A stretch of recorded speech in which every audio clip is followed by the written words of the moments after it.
Assalamualaikum warahmatullahi wabarakatuh. Nama saya Cindy Rizka Handayani. Saya dari kelas MPIB. Di sini saya akan mempresentasikan tentang analisis struktural semotika pada 3 makna sajak dari kumpulan sajak biang lala, yaitu karya Abdul Wahid BS.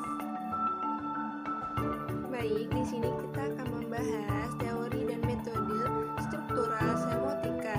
Memahami puisi memang sulit. Untuk itu, maka perlu adanya kajian puisi yang uraiannya lebih mendalam, sistematis, tetapi praktis untuk memudahkan dalam memahami puisi. Oleh karena itu, penulis memilih menggunakan teori dan metode struktural semotik Reporter sehingga dapat memudahkan pembaca dalam memahami sebuah puisi. Di sini ada langkah-langkah teori dan metode struktural semiotika sebagai berikut. Yang pertama, sejak dianalisis ke dalam unsur-unsurnya dengan memperhatikan keterkaitan hubungan antara unsur-unsur dengan keseluruhan. Yang kedua, tiap unsur sajak itu keseluruhannya diberi makna sesuai dengan konvensi sastra. Yang ketiga, setelah sajak dianalisis ke dalam unsur-unsurnya, dilakukan pemaknaannya. Sajak dikembalikan kepada makna totalitasnya dalam kerangka semiotik. Yang keempat, yaitu yang terakhir, untuk pemaknaan itu diperlukan pembacaan heuristik dan pembacaan hermeneutik. Nah, di sini ada beberapa sajak yang akan dianalisis dalam analisis semiotik puisi Abdul Wahid BS. Yang pertama adalah puisi yang berjudul Lebaran. Puisi yang berjudul Lebaran ini memiliki tema religius. Pada kata rasa ingin berseliweran itu artinya nafsu. Ketika kita berpuasa maka harus bisa menahan nafsu. Jadi kita ketika lebaran berarti kita telah melewati amalan puasa dan menahan diri dari suatu godaan. Maka nafsu pun pasti datang kembali karena setan akan selalu mengganggu manusia. Dan nafsu itu bagaikan anak kecil yang meronta minta mainan. Pada baris pertama puisi ini bercirikan AB.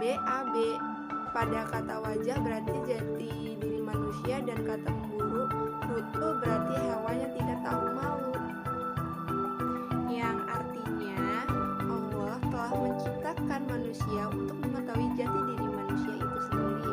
Seperti apa yang sejatinya kita tahu bahwa jati diri itu sangatlah baik. Tandanya seperti hatinya terbuka sehingga memancarkan sifat-sifat kasih sayang dan peduli terhadap sesama. Tetapi manusia justru seperti hewan yang tidak tahu malu. Maksudnya, mayoritas manusia lupa akan jati dirinya, bahkan merasa dan mempunyai persepsi terpisah dengan Tuhan. Hal ini terjadi karena sifat egois yang bersemayam di otak dalam informasi-informasi dari panca indera. Selanjutnya kita akan membahas sajak kedua, yaitu yang berjudul Kue Lumpur. Pada bait pertama yang berjudul Kue Lumpur itu terdapat bahasa kiasan yang berupa hiperbola. Kata lumpur di situ mempunyai arti bahwa lumpur adalah suatu hal yang sudah terjadi pada seseorang dan kini tinggal angan saja.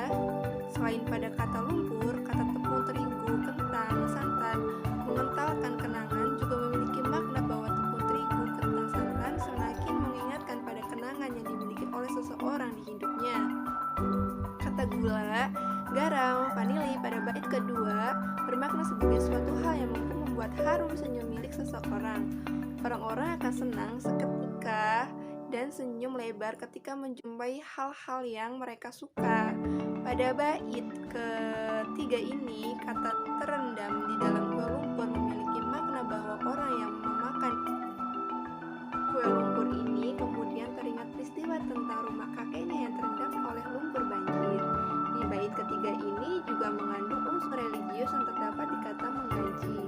Jadi puisi ini bertemakan sebuah kenangan, yaitu suatu yang bisa dilupakan akan indah jika dikenang, akan sirna oleh ingatan, akan tersimpan dalam tulisan dan akan abadi sepanjang masa. Yang terakhir ada puisi Hujan Pagi. Dalam puisi Hujan Pagi ini memiliki makna dan manfaat hujan yang telah Allah karuniakan kepada seluruh makhluknya, termasuk pada tumbuhan, bahwa hujan yang menyuburkan tanaman dan bunga bahkan memberikan kesejukan pula dengan rangkaian pilihan kata yang tepat dan dekat dengan kehidupan sehari-hari. Puisi ini mampu menyulap kata-kata sederhana menjadi sebuah pesan yang penuh makna dan mampu menciptakan imaji bagi pembaca. Dan puisi ini juga banyak bahkan memiliki hampir seluruhnya merupakan citraan alam seperti pada kata hujan, akar-akar, pohon dan bunga sehingga ketika dibaca membawa suasana yang menenangkan.